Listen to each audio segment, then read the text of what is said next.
Hi, and welcome to this video on PDQ for Canon Pro Series. This video will be on version 4.3, which is compatible with Catalina and Big Sur. It's not M1 native yet. That will be in the next version, but this version does run on Big Sur. So let's share my Mac screen so you can see what's going on. Now the first thing we have to do before we start using PDQ is install the actual driver from Canon for our particular device. Don't just add your printer driver by going to Preferences, like I can show you here, and Printers, and just say plus, because even though that does show your printer and allows you to just OK and add this printer, if you don't change anything, it will do a secure AirPrint printer, which is basically quite useless. You don't want to drive a large format printer with secure AirPrint. That is just for office printing, for some simple printers, not for professional large format printing. So what you do is you go to canon.com or wherever you are, and you download the correct driver for your particular printer. And after you've done that, you will be able to select the particular model that you have running on your network. So we can now choose the right one and add it. That will talk to the device and add a printer with the proper driver. And PDQ uses this like a sort of an engine to drive the printer. So it doesn't actually interface you with the driver. You don't have to interface with the driver anymore, but it does use on the background the CUPS driver, which is the Mac driver that Canon wrote to drive this printer. And the advantage is that we get the optimal quality because Canon did a good job of obviously creating a driver for Canon. So let's start PDQ, and the first time we do that, we will get a warning that you need to have a large format printer driver installed and selected from the list. So that's just a warning to tell you you can't use this unless you've already installed a driver. So we get the driver list, and at the top is our just added Canon 4000S. And it's talking to the printer and it's getting the ink levels. It's not showing you the media information yet, because media information is synchronized with the printer through a utility. So if you don't launch that utility, your local Mac doesn't know what your printer has in terms of profiles. So I've used this printer before on my system, but I deleted the driver just for demonstrating how to add it. And to now get to the part where I can synchronize what is on my printer and what's in my driver, I can use a utility which is linked to the printer driver itself. So if I go to the printer driver and open the print queue, then in its settings I have a utility, and I can open that, and I've already made a shortcut for it. That is the Canon Inkjet Printer Utility 2, and the option we're interested in here is media information.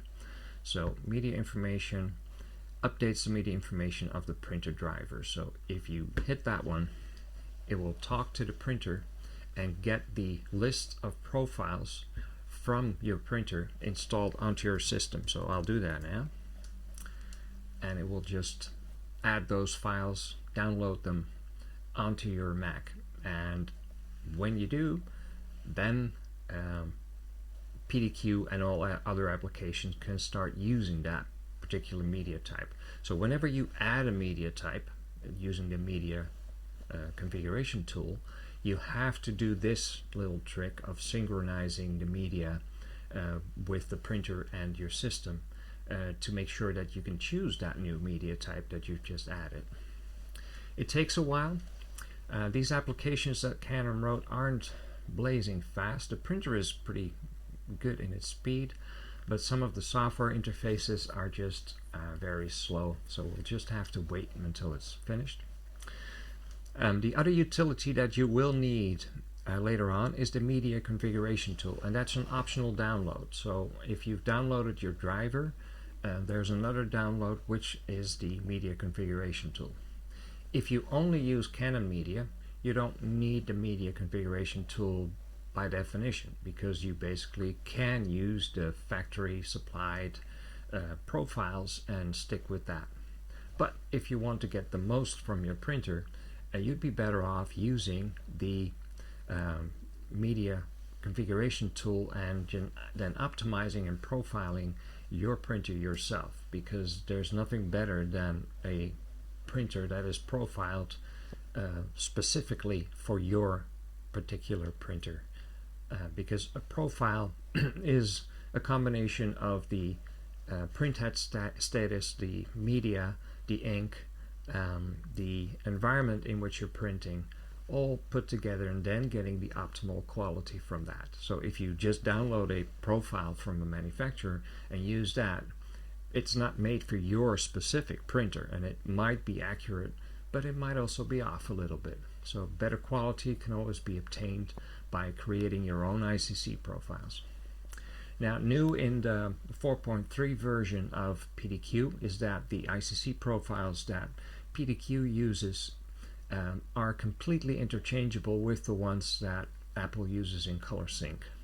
So PDQ has two options. You can use ColorSync to do your profile color management, or you can use the built-in color engine and then choose a custom Icc profile yourself, and we'll see later on what the advantage of that is.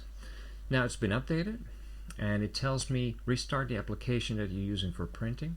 So we'll OK this, we'll quit this app, and we will relaunch PDQ. And because we are relaunching it now after the media has been synchronized, we should be seeing something here that we didn't see before in a few seconds, and that is the media information.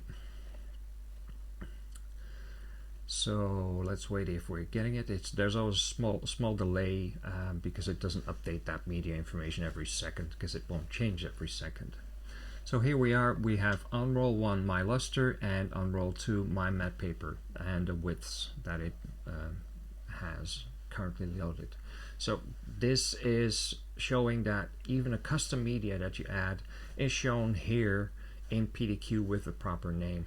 And it's a lot easier to use your own custom profiles with custom profile names for loading your media. So if you, for instance, have a Hahnemühle media added to your printer, then you can just name it Hahnemühle, whatever type it is, and then choose that from the printer menu and from the PDQ media menu. Okay, so now basically we are ready to do any type of printing. Let's start by explaining the different ways you can add files. Obviously there is a file open function, so if we go to file, we can choose open and then choose any particular file that we want to open. So on the desktop I've got a little demo folder here, and I can load an image and it will just show the image.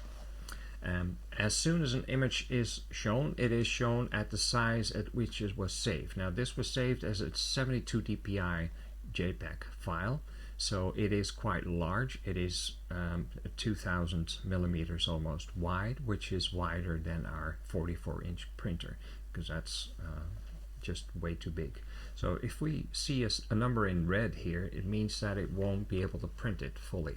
You could still start it, but you'd miss some of the print, and you'd also see what's happening in the preview. So if I change that to, say for instance, 500 and OK it, then it will rebuild the preview, and as you can see now the print does show properly. Now the nice thing about PDQ is that it can save you a lot of media. So if you have a wide roll like this and you need 2 prints of this one, you could actually just go here and say 2 copies, and if it fits, I'm not sure if this will fit, yeah, it will fit, it will place them next to each other. So that means you don't have to worry about having a wide roll and not using every part of that roll. PDQ will take care of that for you. And you can see that they are placed together in settings.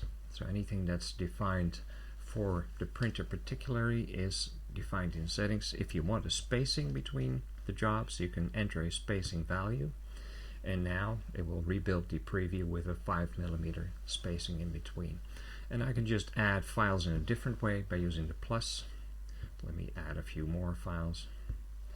This is also quite large file, so it will show up way too large. So let's make this a much smaller print by making it 200. Of course, if you've already set the size, then it will just come in at the size at which you saved it. So if you save it at 300 dpi at the right size, it will load up at the right size. And you can see that the preview is what you see is what you get. So this is actually how it will print. It will print upside down, first these two and then this. If you want to change the order, you can simply drag a job, move it, and it will rebuild the preview, and there is the first job, this one, and then these two. Now that doesn't make a lot of sense in terms of media saving, so I'd be better off doing it the other way around, or I could test if I could actually select a job and rotate it, because if I rotate it, I might use even less media. It will rebuild the nest again, and now you can see I've got 3 of those next to each other on one single row. So the way it nests, it looks if a job can fit to the row width, and if it can no longer fit, it will go to the next row. So there's always a row of jobs, and then the print is made for that row, it's cut, and then the next row is printed. That's how the nesting feature works on PDQ. And if you do a lot of copies, so like if you want 10 copies of this, you will see that the nest feature will just instantly tell you what that will do in terms of media use. And in this case, you could go back again here and rotate this one again, so that you don't use as much media, because now it used 1.12, and when I rotate it, it uses 0.95 meters. That's a nice thing about PDQ. It shows you how much media you are going to use if you start the particular jobs that you've just loaded. A third way to add jobs to PDQ is to simply open a folder. Let me drag it to the side a little bit and drag it onto the interface. And that's doing the same thing as the open feature does. It just is a different way of adding files. There is an advantage of dragging files, and that is that you can drag them directly to a droplet. And this is a droplet which is already created for you, just as an example. And if I want to print something using that droplet, I simply drag, oops, that was double clicking, sorry. I can simply select a file and drag it to the droplet and drop it there. And when I do that, it doesn't just load the job as it was defined, but it also uses the parameters that were set for this particular droplet. So in this case, you can see it becomes a 20 by 30 print at 300 dpi. And that was defined in the droplet interface. So if I go to droplets, the first droplet is named this, has this width and height. Method is crop, so that means you can have different methods. You can choose from crop, fit, or stretch. Crop means that you cut off whatever is not in aspect ratio for the job, as you can see here. Stretch just stretches out in every direction to make the size fit exactly what you defined. And fit keeps the aspect ratio correct, but make sure you have all of the picture printed, so you will get some white lines if the ratio is not the same as your picture is. So that's what these droplets do. You can define up to 14, and you can even link an Icc profile to them. So if you use custom Icc profiles and you want to quickly load a job for that particular Icc profile, you can set it here, and when you drop a file on there, all the settings are taken for that particular media type. The color can be changed, so I can just give it a different color so they're easier to identify. So now it's green.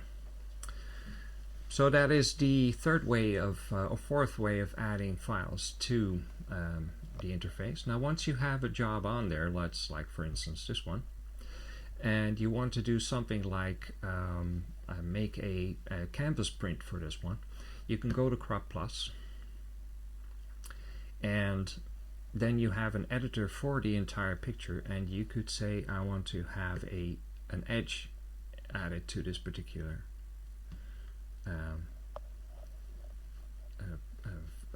print, or you can have a canvas edge which just mirrors the edge in total. So in this case I'm using a 48mm size edge which is mirrored automatically.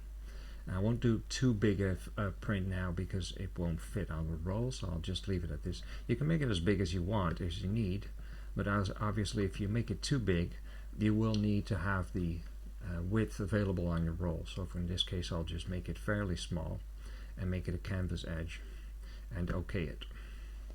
And when I do, it takes the image like it was and creates a new preview showing you that it now has the mirrored edge on the preview. If the preview gets too tall for one screen, you can scroll it using your mouse. So I can scroll through the particular image. I can select one by clicking on it, and you can see it highlighted on the list. So whenever I want to edit a particular one, you can just simply click on it either in the preview or in the list. Okay, what else can we do? We can duplicate jobs. Say that we need to have this file in two different sizes. We could load it up twice, but we can also say duplicate the job, and then for the next one I could say this one needs to be a size of 400 by 600, and after a few seconds we'll see it's twice as big as the other one. And then you can set the copies and do whatever you need to have the amount of jobs printed that you actually need. Delete jobs if you don't need a job. So let's say I don't need this one, you can select it and delete it. It just removes it from the queue. And another features available in Crop Plus is the ability to create a black and white version instantly. So if you want to do just a very quick and dirty black and white conversion, you can do that here, or you can choose a sepia, and there are 3 built-in sepia tones, and you can even modify those tones. So if you have a color here and you select a color and you change that color, and then change the color, then that color is actually used for the sepia. So you can have a particular two-color, two-tone print made of any image which is color or black and white without actually having to manipulate the image in an image editing software like Photoshop or Affinity. If you go back to original, you just get the original file. You can change the dimensions, and if you want a really big print that is larger than your printer is, you could actually do that. So if you say you want a print like this that is 2000,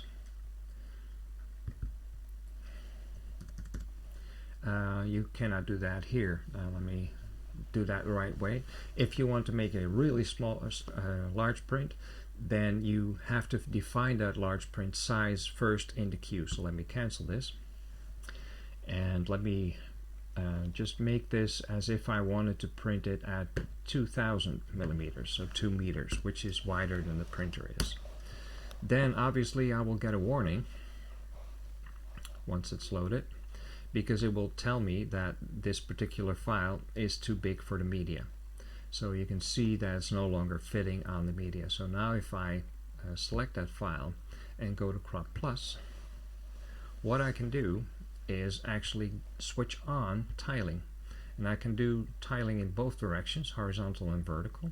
In this case I will do it, well, let's do it in both, and I will define a tile width of 1000 and a tile height of 1500 millimeters. And when I type these, you can see how it will be divided, and you can have an overlap defined of, say for instance, 5 millimeters. And then I could say OK, And now it will create 4 tiles for this particular print job. That allows you to make a larger print than your printer is without having to go to Photoshop to create those particular tiles. So here you can see the 4 different tiles.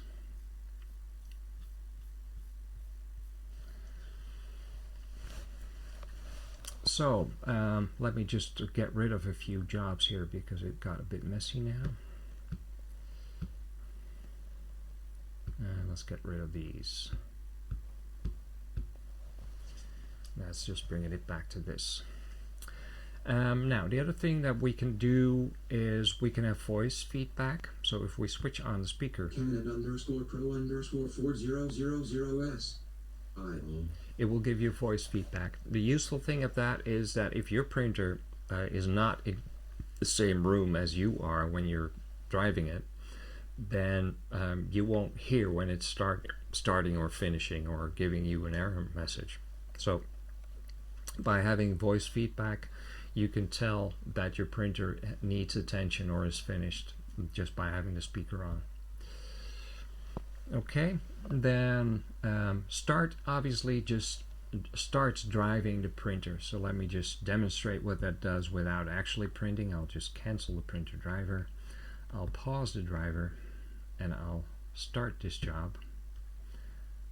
Okay, and that will actually add the job into the printer driver here. So if I double click this particular file, it won't do it because the driver never updates when it's already open. So what I will do is I will control click this, hide myself for a second, and then keep this one in the dock, and I will quit it and I will open it again because oddly Apple doesn't refresh the preview of your job after your queue is already open. So that's just a trick to make sure that it does get updated. And this is what we just created on PDQ and how it's being sent to the printer. Just to prove you that it interfaces with the printer without you actually doing the interfacing through the printer driver. In settings, you can, of course, define lots of parameters that you normally would define in a printer driver, but we like to think of it as a simplified way of doing it than the driver, because the driver has very many settings that seem to be very conflicting and confusing. So we tried to make it a little simpler. We start with either a sheet or a roll source. Normally you'd be printing from a roll on a printer like this, but on a Canon 1000 you'd be printing on sheet. So in this case we'll just use roll 2, which is my matte paper, and the actual width in there is 427. The reason that you can set a higher width is that you might want to prepare a job for a media that's not loaded yet. So then you can just select the roll width independently from what's loaded on your printer. So in this case I would bring it down to whatever my printer is, which is 427, which is a kind of in-between size. So we'll just choose the 432 in this case.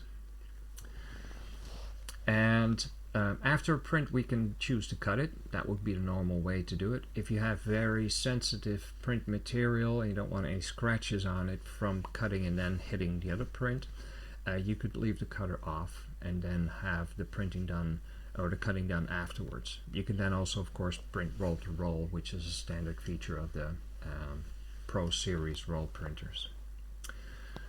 Then center alignment. As you noticed, this job showed up in the center of my paper, which is a very nice option, because if you are printing on a roll and you're not using the rest of the media width, it'd be nice if the print was centered, because it just makes cutting easier and it looks aesthetically nicer if it just comes out centered. If you don't want that, you can leave that off and it will start at the top left corner of your paper, so that if you look at it upside down on the right hand side. Then the black ink selection, you have to select if you print on matte or photo black ink, because depending on your media profile, some use matte, some use photo. The rule is quite simple. If your media has any type of gloss, it's a photo black ink that you want. If it is completely matte, it's a matte ink that you want to use. If you use the wrong one, you will get a print that's okay, but if you print on matte paper with photo black, the black will not be very dense, and if you print with matte black ink on a photo paper, the black will actually be sticking on top of the media and will have a different gloss and might even rub off if you touch it. So you don't want to use the wrong ink. And that's something we couldn't automate because there is no reference to which media type is using which ink. So that's something you manually have to set when you change media types. So in this particular type, my matte paper, it's a matte, so I set it to matte. Then the print quality, we tried to make that more simple than the driver. So you can choose your quality just by using the slider. And fast gives you a very fast print at the lowest quality. Super fine will give you the highest quality, but at a much lower speed. So normally you'd go somewhere in the normal range or fine range if you want to print something. Print after reception is basically not needed anymore. In the very first firmware version of the Canon Pro Series, interfacing to the printer was very slow. So if you were to send a large print file, it would start printing and then stop because the transmission of the file to the printer was still going on. It was actually slower than printing speed. That's no longer the case, so you don't need this anymore. What it basically does, it won't start printing until after you have received the last droplet pixel. So if you do that, you'll wait longer before it starts. That's the only thing that happens. Then there are some options here for sample, checker, and strip. I can just demonstrate those. Sample will create a sample reference file print, which will help you determine the quality of your profiling in your printer, because it shows you the details in black areas, in highlights. There's a color strip you can measure with an i1 Pro 1 or 2 if you have one of those, and have the color checker app from AppForce 1. It allows you to just optically verify that colors are looking okay. The checker strip can be added to any job. That's a small job with patches that link up to the color checker that you get when you have the i1 profiler software. So that is a printed little sheet with holes in it, and you can overlay that on top of this print and then see if those colors match. And if your printer is profiled correctly, it will match exactly. And then the strip is the smallest file you can add to any amount of prints, and it's just a color checker colors. It's patches that you can measure with the color checker app that we sell separately if you have an i1 Pro 2 or 1 model. We're still working on the i1 Pro 3. It's not supported at this point, so if you want to use that, you have to wait. So what else can we do here? We can do some system settings, like go those first before we go to color management. If you're not using metrical but prefer to use imperial, you just switch. If you're not used to scrolling with a trackpad, but you're used to scrolling upside down, so when you scroll up the thing goes down, you can use reverse scroll. You can set the number of printers, so if you have more than one printer, you can have multiple queues. It will just add up to 4 queues, and you can drive up to 4 printers using the same PDQ. And you simply define the number for the queue and drive the printer that way. Select is what we use to select the printer driver. We did that the very first time we started the application, but we can do it again if we want to, so we can just select and then select the printer driver again, or cancel the selection to keep the same selection. Then the job counter. If you want to keep track of how many copies you've printed, you can reset this, and then each job gets a sequential number when you send it. So you get PDQ1 and then the job name, PDQ2 and then the job name, etc. A megapixel limit. We have a 400 megapixel limit right now.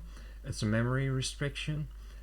When you load up a file that has to be rasterized, like a PDF, it can be done with the PDF DPI setting indicated here. And if the file size exceeds 400 megapixels, then you might get into problems. So there's a limitation standard of 400, which should be okay on most systems.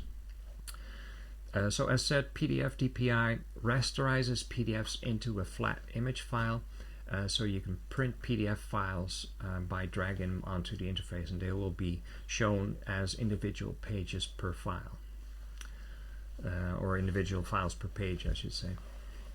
Cut marks. We've added useful cut marks, means that you can define the length of them, and they will be in line. So if your paper is like this, the cut marks will be on the edges, just outside the size that you defined. So you can cut them off, but still see this section that you still need to cut off. So they're not sticking out of the print, they're not using extra media, and they just allow you to cut in the way that everybody likes to cut for large format prints. Nesting. If we switch off nesting, each job gets printed on its own, and the next job gets printed on a new piece of media and not next to the other one. So normally you leave it on. And the nest spacing I already showed you is the space between the jobs themselves. File name. You can print the file name under a file in any of these 4 locations if you need it. And you can define the text color. So if you want to be that a very light gray, so it doesn't really show, you can still have the name printed, so you can identify which print was made when you take it out of the bin of the printer. Okay, then lastly, hot folders. The droplets can be linked to hot folders, so you can have a folder defined on your Mac or on your network that is a hot folder, and as soon as files appear in there, they will be processed by PDQ. So that's for automated printing if you want to set that up. There's a release time and minimum file size that it uses to avoid accidental starting of a print that's not completely received yet. Load balancing, that only becomes useful if you have more than one of the same printers.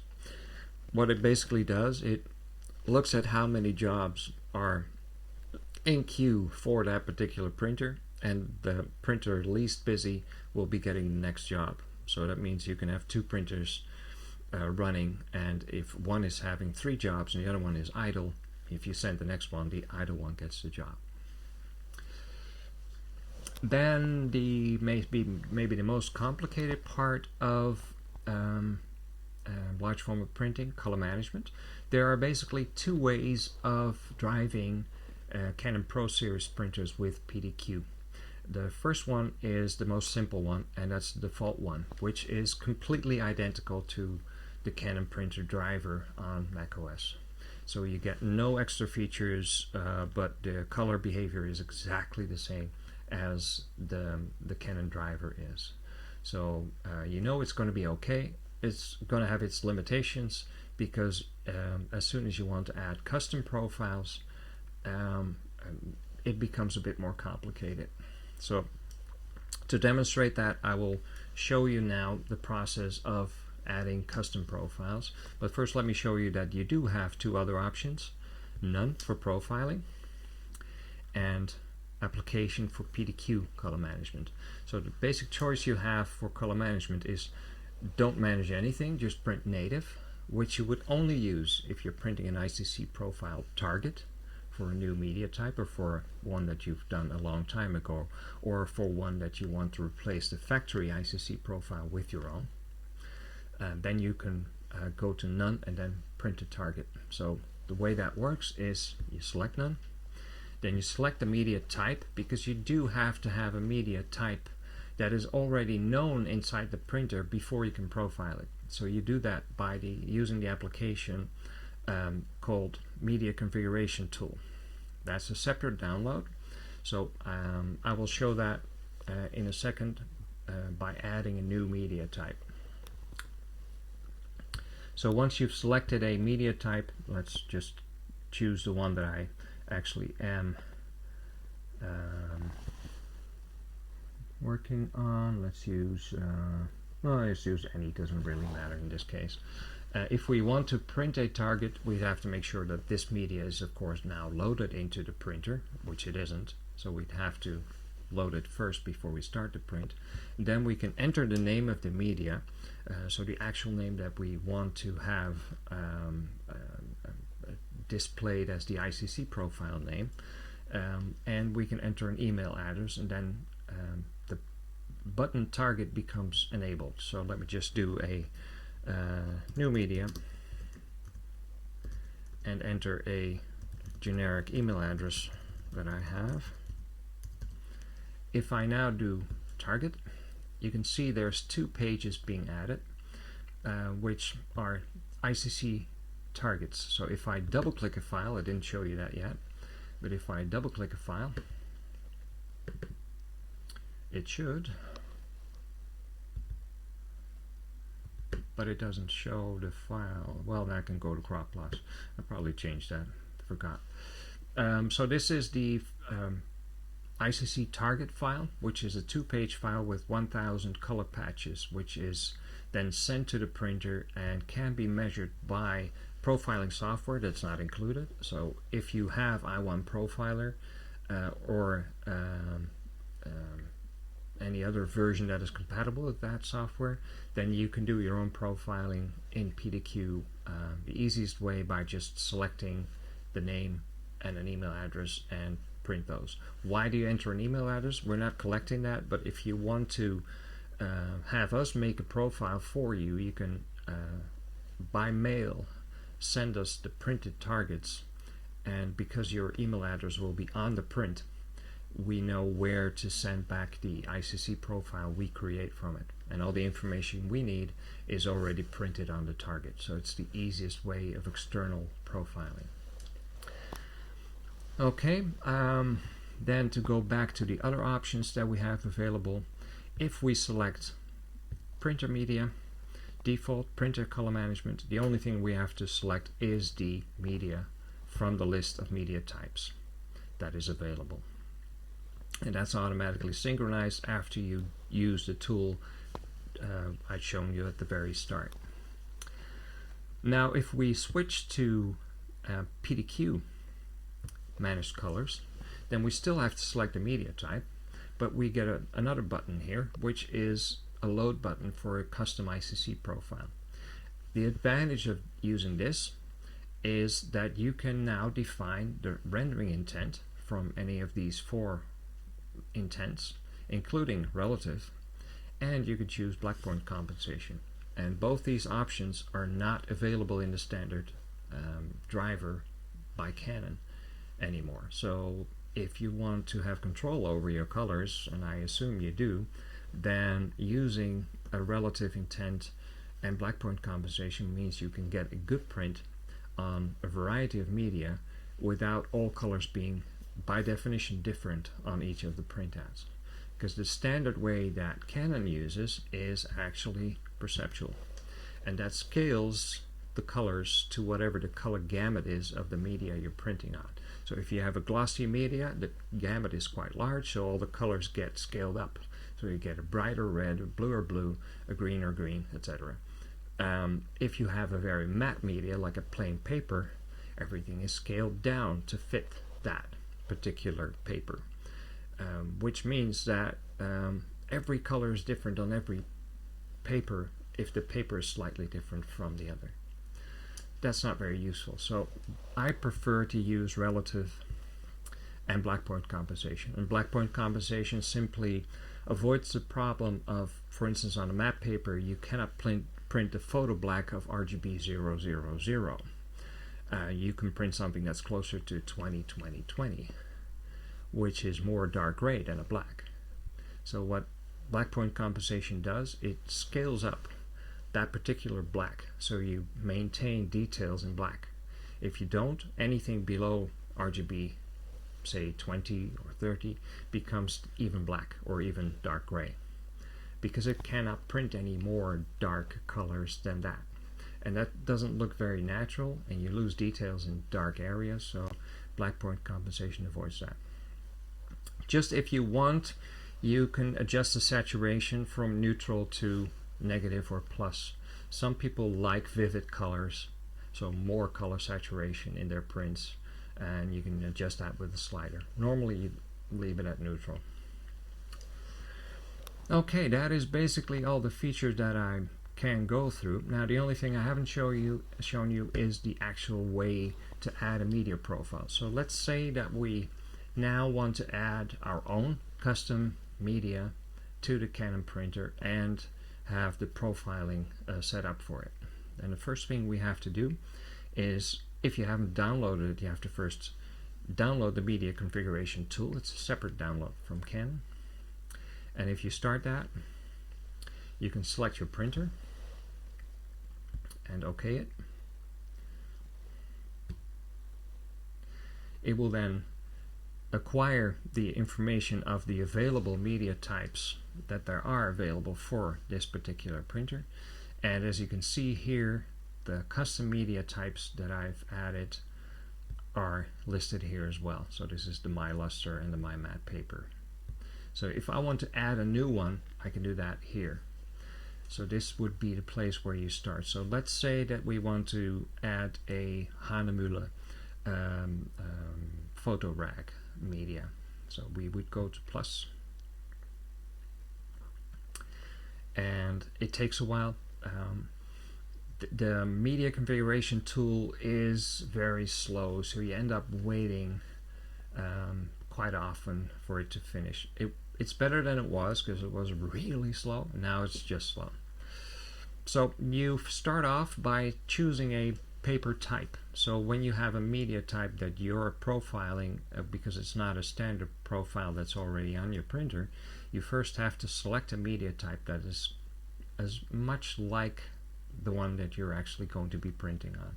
So in this case, for a photo rag, which is a fine art paper, we'd be using a fine art textured photo paper. And then notice there is a black ink listed, which is matte and photo, so it uses both for extra deep blacks. And there's a comment, calibration target, creatable or not creatable. If possible, use one that's creatable. The advantage of using a creatable calibration target is that you can calibrate your printer for that particular media without having to reprofile it. So it's a good practice to, every, say, month, do a calibration of the media before you start printing.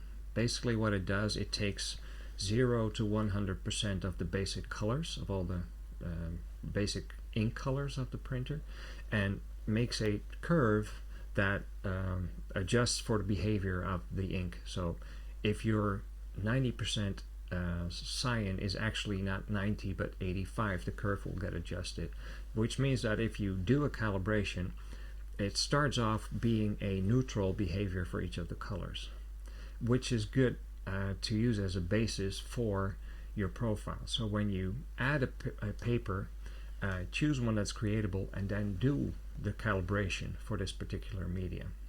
So I'll just go to next. We can give it a name, so we're going to say we're going to make this a Hahnemühle photo rag, and we'll just copy the name twice. You don't have to make it the same, but I find it easier to keep the names the same if I do the right copy key. Maybe it doesn't allow me to copy. Nope, doesn't allow me to copy. That's weird. Well, they'll just type it then. So Hahnemühle photo rag. And we go on to next. And then it asked me, which printer do you want to add that media to, which is kind of strange because I already told it which printer I was looking at, but it tells me anyway. And then we say start. Then the printer information will be updated because it will get a new entry in its menu for paper selection, being the Hahnemühle photo rag. So this takes a while again because it's just now updating the information on the printer.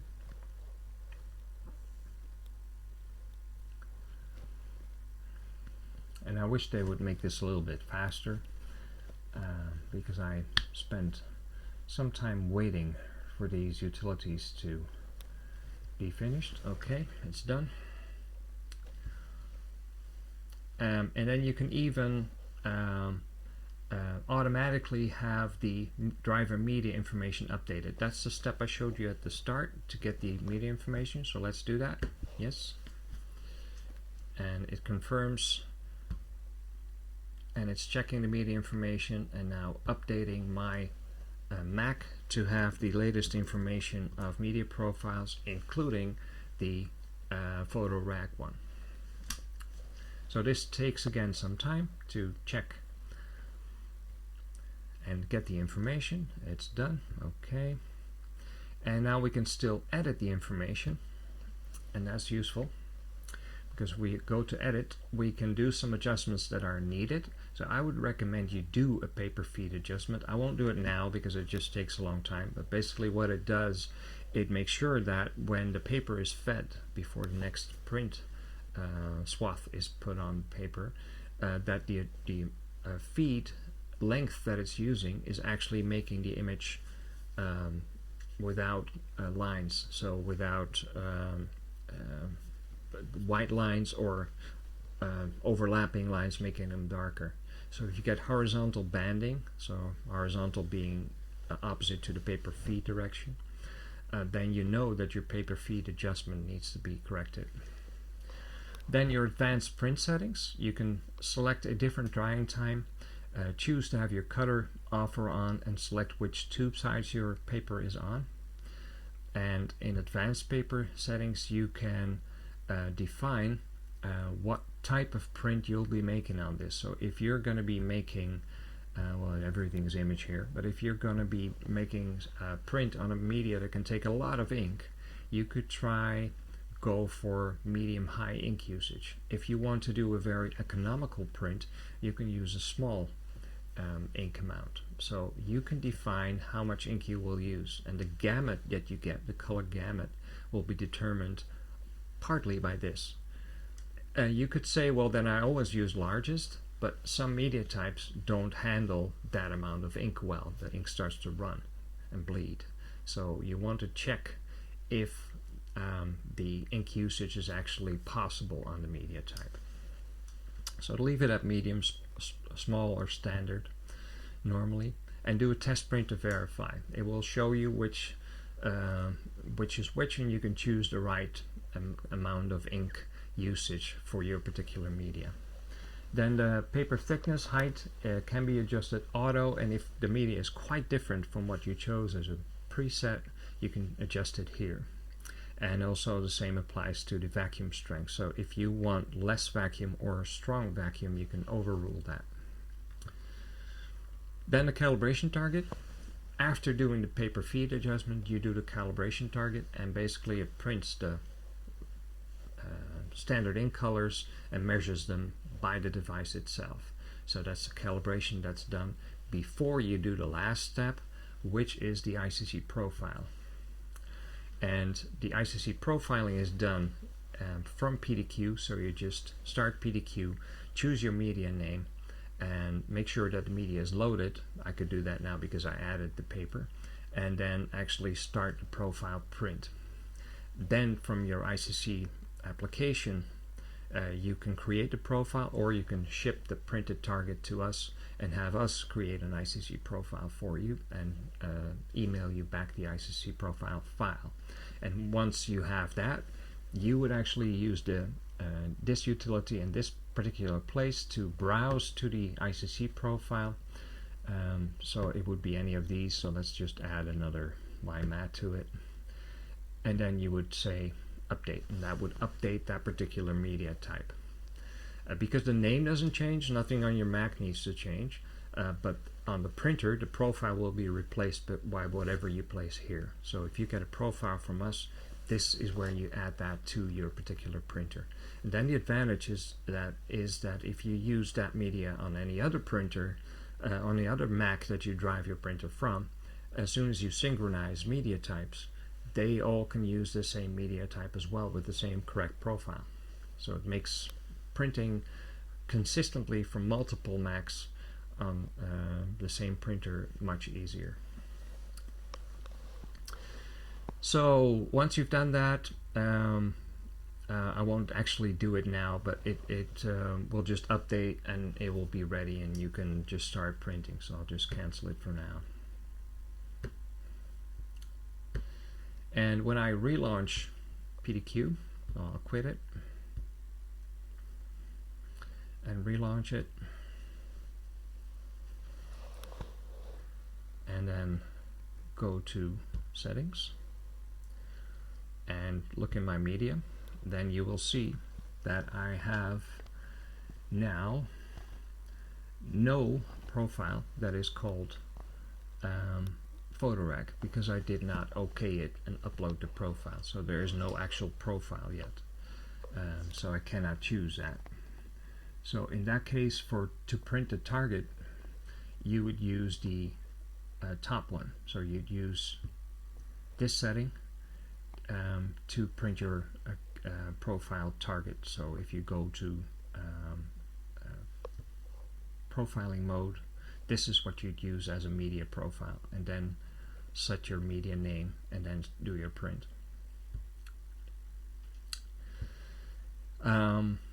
As soon as you do have a profile in there, then as you can see here, you can choose it here and it will use that particular Icc profile. You don't have to have that profile on your Mac if you just use the default Canon color sync color calibration, because then the only thing you need to do is select the right media type.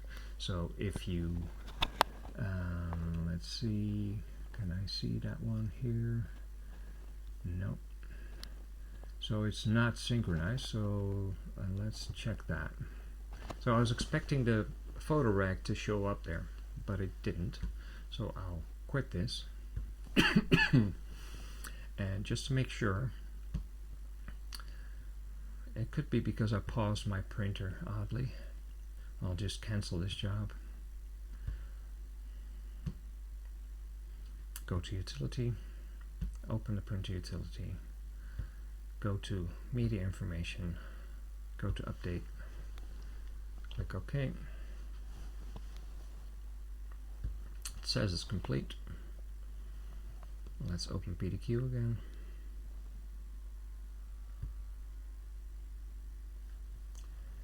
And go to Settings and see if we have the media that we tried to add. Nope, I still don't see it, so I want to make sure that I'm getting this right, so apologize this error because this is maybe a little bit confusing. But I want to leave this in because it just shows you that color management is the most complicated thing you can do on a printer, and it can often be a little bit confusing with all the different things that you have to set. So let me go back to the media configuration tool again and choose that one again, and go to the custom paper that I just added, and then go into edit mode.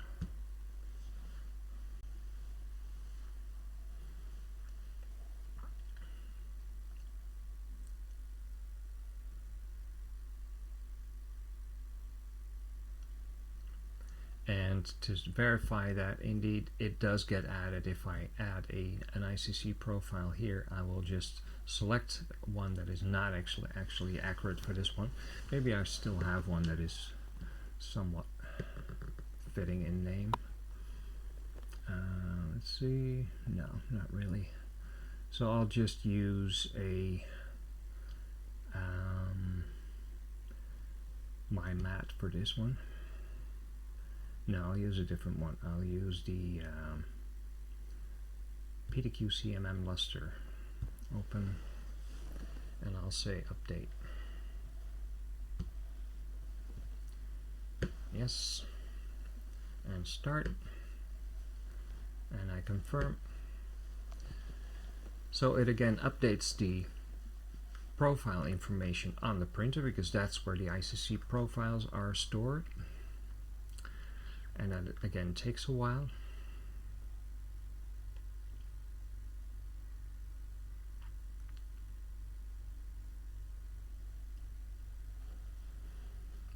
More than a little while.